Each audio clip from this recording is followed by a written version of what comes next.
იღუმენი ნიკონი. სიმდაბლე, წერილი მე-7.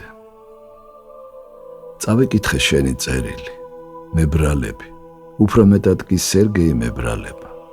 შენ სწორ გზას ადგახარ, ის კი წარწმედისას. სწორი გზა ერთია. შევიგნოთ, რომ ცოდვილები ვართ სულითა და ხორცით შერყვნილები, კეთროვანები, უწმინდურები, უღირსები ღვთის სასუფევლისთვის. უღირსები იმისიც კი, რომ ლოცვით მივმართოთ უფალს.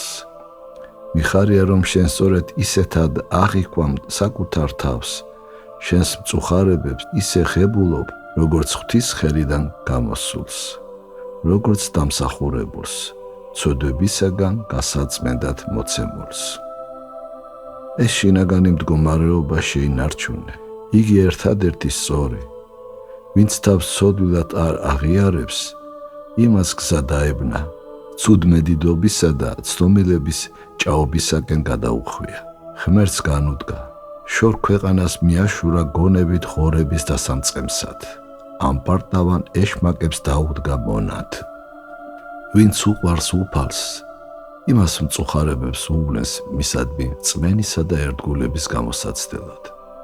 სულიერი კანონი ღაღადებს, მრავლითა ჭირითა ჯერ არ შჩვენდა შესვლა ის სასუფეველს საფრთისასა.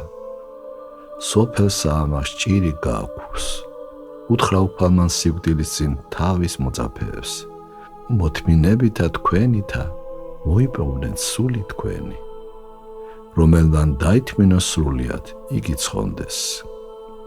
და ბევრი სხვა ამგვარი სიტყვებით მოგვიწოდებს წმინდა წერილი მოთმინებისკენ.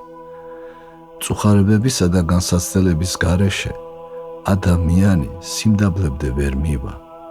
ცუდმედიდობას, თავის მოყვარეობასა და ამპარტავნებას ისე ღრმად აქვს გადგმული ფესვები კაცის სულში, რომ საჭიროა ძლიერი საშუალებები და ხანგრძლივი პერიოდი მწუხარებებითა და განსაცდელებით განსავლისა, რათა აღმოიფხვრას ეს ვნებები და კაცში სულ მცირე სინანული მაინც გაჩნდეს.